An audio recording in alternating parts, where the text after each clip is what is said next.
on doing this, but this part 4 of how the spiritual realm is real, and I'm living proof that it's dangerous, and if you fuck around, you gonna fuck around and find out. So where we left off was how after I stopped giving this entity offerings or whatever, it made my house flood and it caught my kitchen on fire, and how I had to dip up out of there for the safety of me and the kids. It was a whole bunch of other stuff that happened in between then, like my dog getting unalived and all kind of stuff like that. But let me just go ahead and fast forward to the spiritual warfare that happened after I left the house. So boom, we move in a new loft or whatever. I'm going to church, I'm getting delivered, I'm getting prayed for, you feel what I'm saying? I'm reading my Bible every day.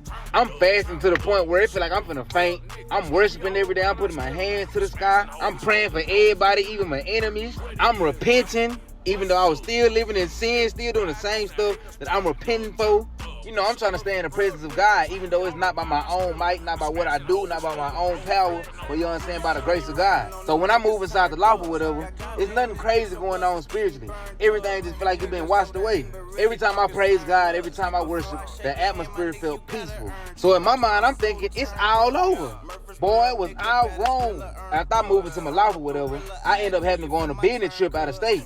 Y'all, this is not out there. Once you dabble in something, it ain't over just because you called on Jesus. Yes, Jesus saves. The demons know your flesh is weak, so they gonna follow you, they gonna watch you and monitor you and everything to wait for you to slip up so they can have legal rights to keep on messing with you.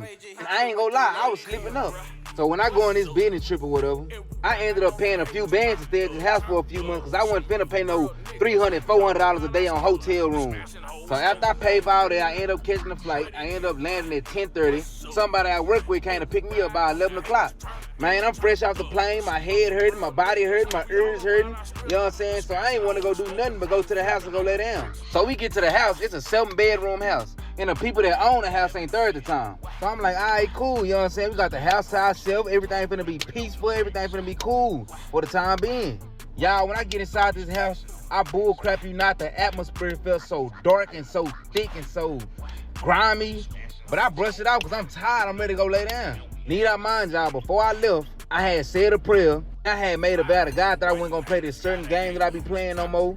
I wasn't gonna blacks no more. And I ain't doing no type of no more.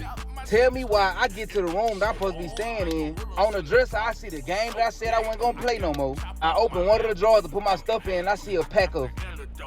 And I open another drawer and I see some. So I started peeping, and it was a tactic of the enemy to get me to go against what I had made a vow to God about. So I immediately start praying and worshiping, and I rebuke and ignore everything that's in there. So boom, I ended up taking a shower, and while I'm in the shower, I'm hearing footsteps outside the restroom door. I'm thinking this is one of the people I work with, you know what I'm saying? So I'm calling their name, ain't nobody answering. So I just jump out the shower to see who it is. Bro, it ain't nobody there.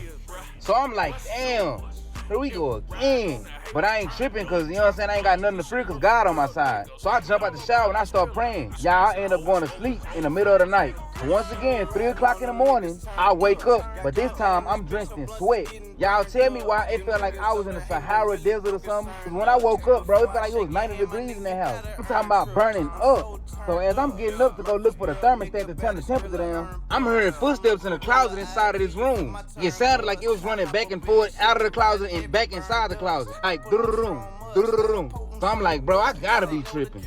So I go to the thermostat to turn the thermostat down. And y'all, it really was on 90 degrees. And around this time, it was summertime, so ain't no way it's 90 degrees inside this house and they got the thermostat on 90 degrees. So I turn the thermostat down, I go lay down, and I feel the thermostat turning back up to 90 degrees again because it's getting hot again and I'm sweating, I'm drenched in sweat. So I'm like, you know what, I ain't even finna play with this. I'm just gonna lay down. If I go, I go. God protect me. You know what I'm saying? May Lord take my soul if I go. So boom, that morning I wake up and one of the people I work with came to my room and was like, bro, was you messing with the thermostat last night? Why was it so hot? I'm like, nah, nigga, I'm trying to figure out the same thing. So he was like, bump all that. Crazy stuff happened to me last night. I'm asking him, nigga, what happened? Because I kept on hearing footsteps and I'm not knowing where they was coming from. Y'all tell me why he say he had a dream that a black figure was watching him from the closet and it ran up to the bed and started scratching him in the face like it was trying to take his soul and it was laughing at him. He said it had red eyes or whatever, you know what I'm saying? And he said it ran out of the room and start running down the hallway. And he was like, bro, I ain't had no dream like that since I was like 6 years old. So I'm thinking in my head, damn, maybe that's what I was hearing last night.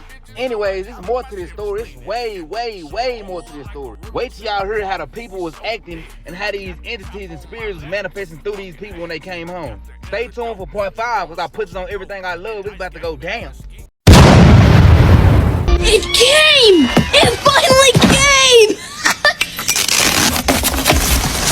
The big one.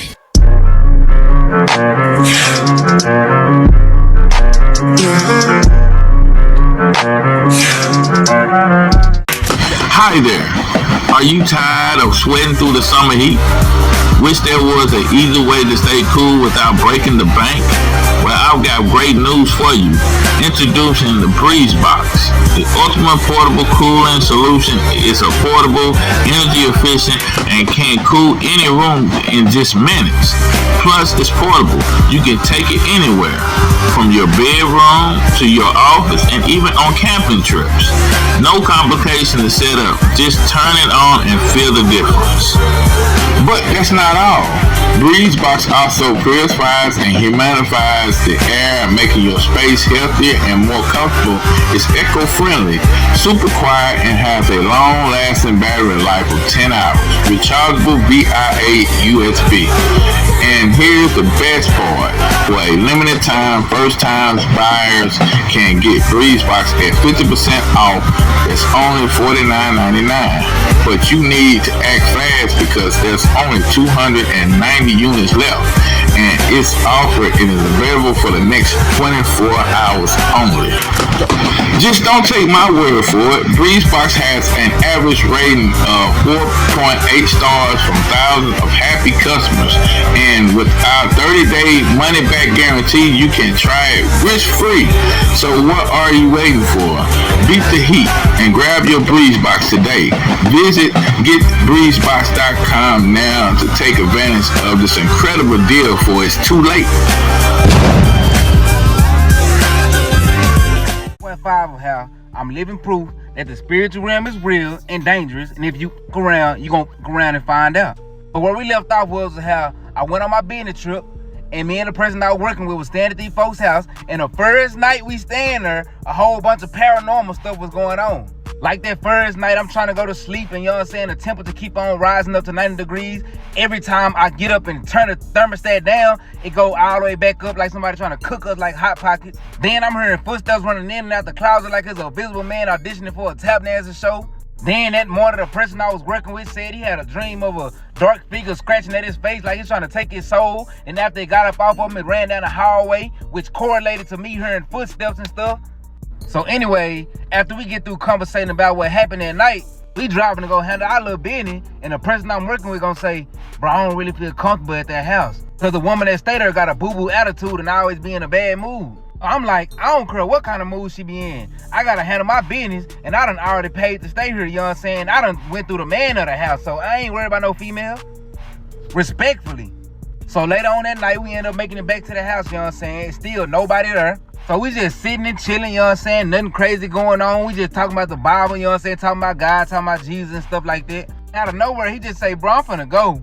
And I'm like, bro, you just gonna leave me in this big empty haunted house by myself, my nigga? After all we done been through? Nigga, we brothers. Y'all, I ain't gonna lie, this house had me kind of spooked, so I'm trying to convince him to stay.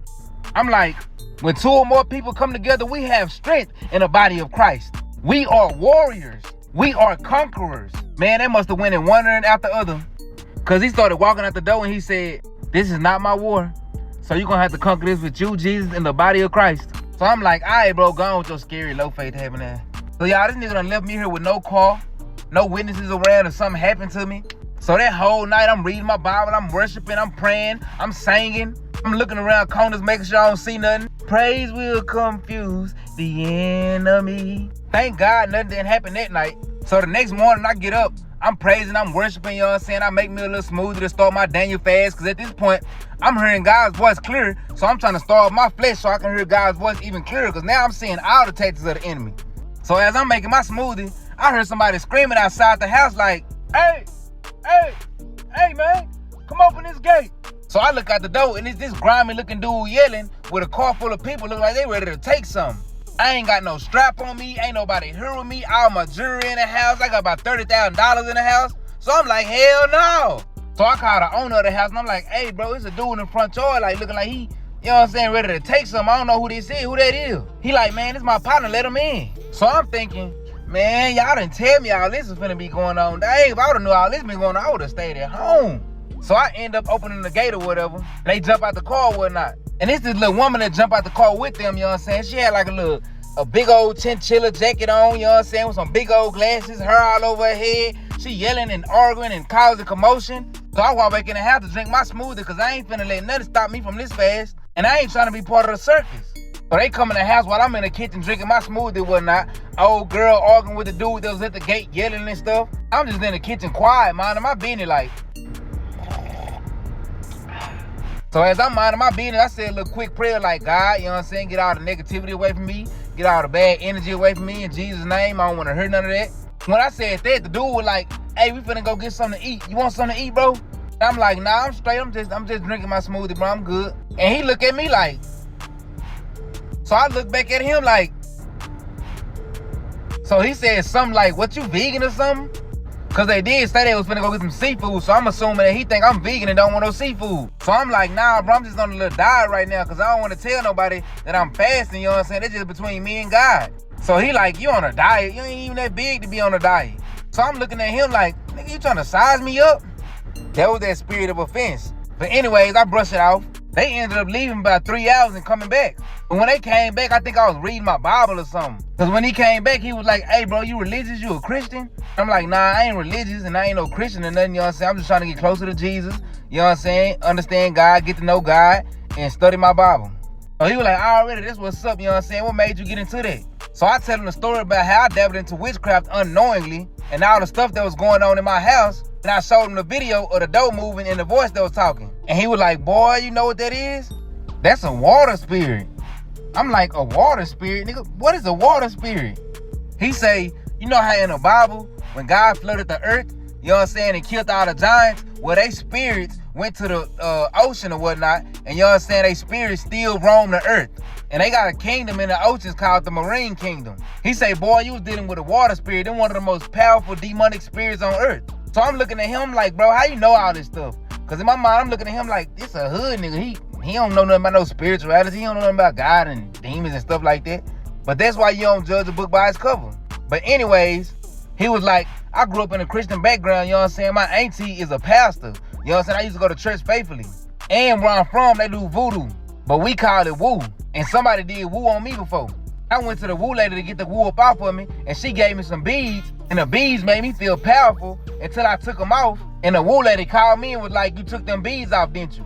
And he said, the woo lady told him, okay, in a few days, it's gonna be a woman walk up to you and say, hey, don't you look familiar inside of a store? And I'm gonna show you how real this spirituality stuff is. He said a few days later, he was grocery shopping, and an old straggly woman walk up to him and say, hey, baby, don't I know you? And she walked off. When he tried to follow behind her because it clicked in his head what just happened, he said she disappeared. He said from that day on, he never wore them beads again. But stuff kept on happening to him. So I'm like, dang, bro, it sounds like you going through your own little spiritual warfare. So after that, me and him start getting real cool, you know what I'm saying? We waking up, we talking about God, Jesus, you know what I'm saying? We drinking our smoothies, we fasting, you know what I'm saying? We juicing, doing all kind of stuff, working out, everything. As we getting cool like spiritual brothers and kind of like building like a covenant with each other, you know what I'm saying, to bring each other closer to Christ, a rumor start going around the house that we was some booty bandits. Like we was on some fruity stuff or something. And by this time, the owner of the house that always be in a bad mood and being messy and all that kind of stuff, she back. And the girl that came with bro that had the chinchilla jacket and the glasses on that was doing all the arguing and stuff ended up being cool with the owner of the house. And come to find out, they the ones going around spreading the rumor talking about we some booty bandits. But that's how the enemy start moving to separate a godly bond, you feel what I'm saying? But this ain't all to the story. I ain't even get to the paranormal part yet. I just had to fill y'all in on a rundown so y'all can know who is who and what is what and what's going on. And it's still about to go down because I got text messages to prove what was going on. Like how demons start attacking them and they start having dreams and everything. Like how me and old boy confirmed that he knew about the goblin inside of the closet before I even got to the house.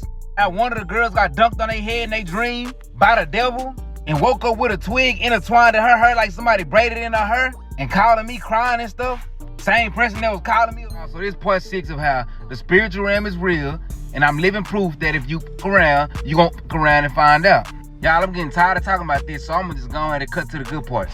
This is gonna be the last video on this topic. So where we left off was how these people came to the house that I was staying at and came in on some rah-rah, you know what I'm saying? Me and one of the dudes that came in on some rah-rah ended up getting cool.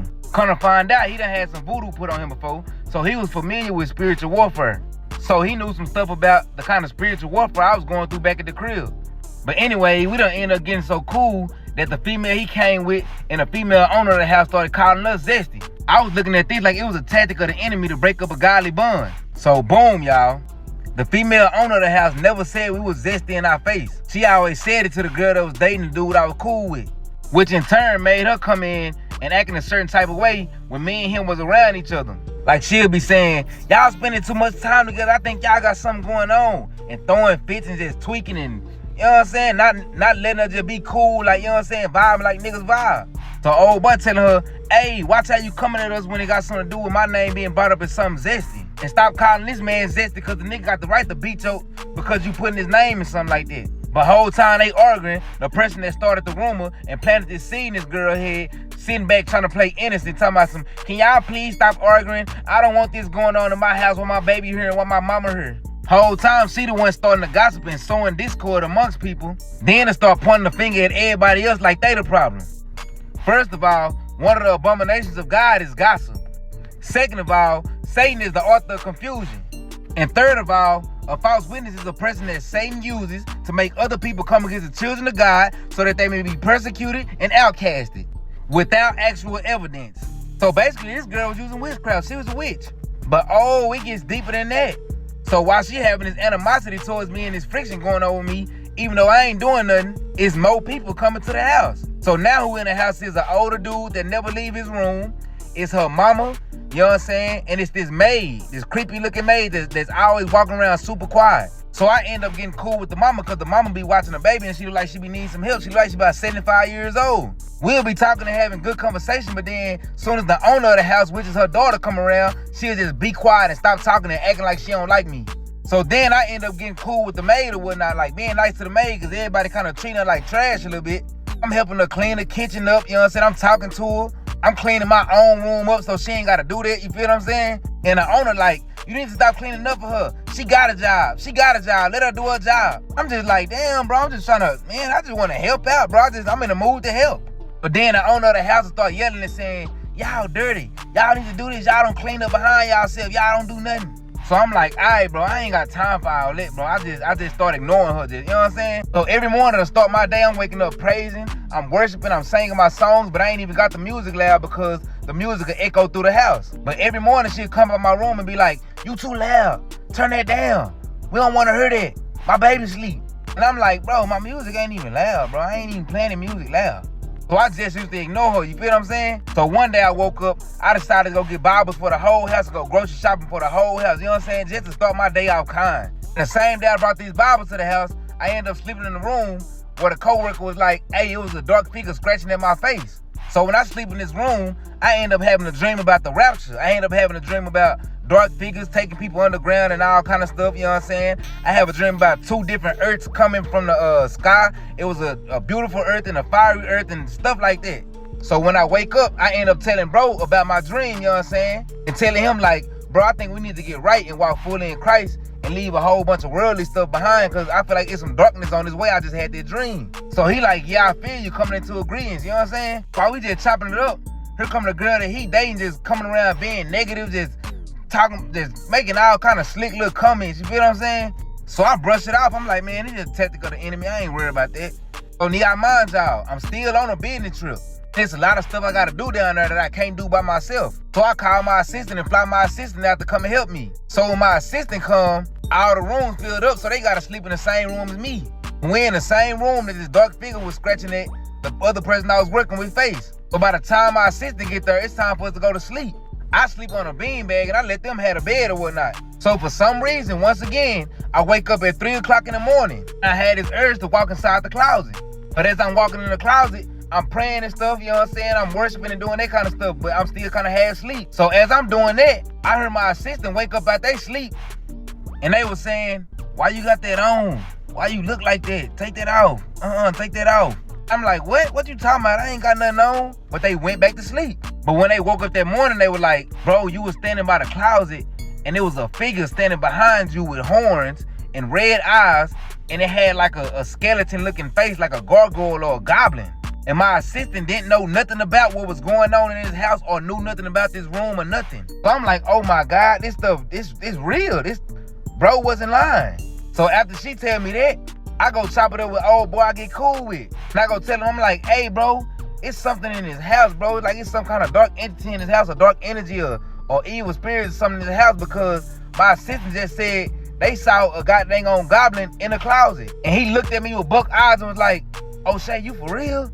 And I was like, yeah, bro. He was like, nigga, this how I know you not lying. One of my little cousins stayed at this house and was saying he don't want to come back to the house no more because it's a goblin that keep on coming out the closet messing with him. Then he called his little cousin to confirm it and was like, hey, such and such, bro, what you keep on seeing when you come to this house and you sleep in that room? And little cousin was only like 15. But anyway, he was like, man, I kept on seeing a goblin. Like every room I slept in, I kept on seeing this goblin. I kept on seeing this dark monster looking thing. Now me and him connecting the dots, and he like, bro, somebody doing something in this house. Somebody playing with woo, somebody playing with voodoo or something in this house, bro. I'm like, nigga, I don't know what the hell going on, but I'm just gonna keep on praying and stay here till my time is up, because I'm gonna get my money's worth off of this. So after that, I go back in the house, you know what I'm saying, and start talking to God. And I'm like, God, if that dream came from you, show me a sign that dream came from you, that dream was actually true about the rapture or whatever the case may be. And y'all, that night, I ended up going to sleep again and having another dream. This time, I have a dream about I'm getting real sick and I'm throwing up and stuff like that in the dream. And you know what I'm saying, my throat hurting to where I can't breathe and I can't talk. My body feel real weak in the dream. And when nobody helped me. So that morning I wake up and I call somebody. I'm like, dang, bro, I just had a dream that, you know what I'm saying, I got real sick and I was choking and it felt real. They were like, dang, that's crazy. So after we conversate, I end up doing my morning routine, you know what I'm saying, praising, worship, juicing, doing my smoothies and working out and stuff like that, right? But after I'm done doing all that, I get in the shower and next thing I know, my body feeling weak and it feel like I can't breathe no more. So I hurry up and get out the shower to lay down. And when I go lay down, I start fainting, I start passing out. So I ended up calling the doctor to, you know what I'm saying, get some nutrition in my body because maybe I'm dehydrated or something like that. So when a nurse come or whatnot, the owner of the house once again tweaking. And a nurse in the living room trying to get the IV in my arm, and a woman come from out her room screaming over the balcony talking about some, you need to go do that somewhere else. I don't want you doing that here. You need to go do that somewhere else. Go somewhere else and do that. I'm like, bro, she tweaking. She doing too much. So anyways, me and the nurse walk up to the room or whatnot, get the IVs in my arm, give me over nutritions. But after all that, I'm still feeling real sick or whatnot. So I was sick in that house for about 4 days. So after I heal up, y'all, I'm tired of telling this story. I'ma just say this, bro. The old man was burning sage inside the house, which was inviting demons. 2 girls that kept on calling me and bro Zesty, you know what I'm saying? They started going through their own little spiritual warfare. One of them slept inside this room and had a dream that the devil dunked on her head. And when she woke up from the dream, she had a twig wrapped inside her head and was texting me and calling me crying. Here go the text messages.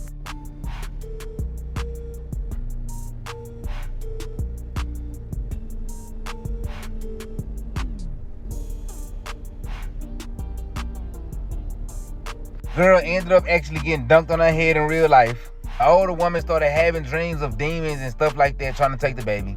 Come to find out, the female owner of the house hung around people that did satanic rituals. I don't know if she was doing the rituals with them or not, but every night she came back home from wherever she was coming from, you know what I'm saying, she'd be tweaking and having bad energy and all this kind of stuff. Matter of fact, she was coming back in the morning time. She didn't even come back in the night. Anyways, I eventually leave, go back home. Still, most stuff happened, but it started slowing down, then eventually it stopped. Still going to church. Eventually, I get baptized. The end.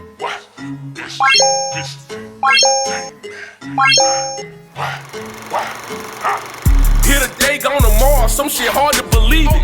They say the good die young, we lost our faith in Jesus. Shed a tip for the homie, kids won't see him for Christmas. No mama cooking on holidays, we ignore the season. Skeletons in the closet, shadow boxing with demons. Skeletons in the closet, shadow boxing with demons. No stimulus check for a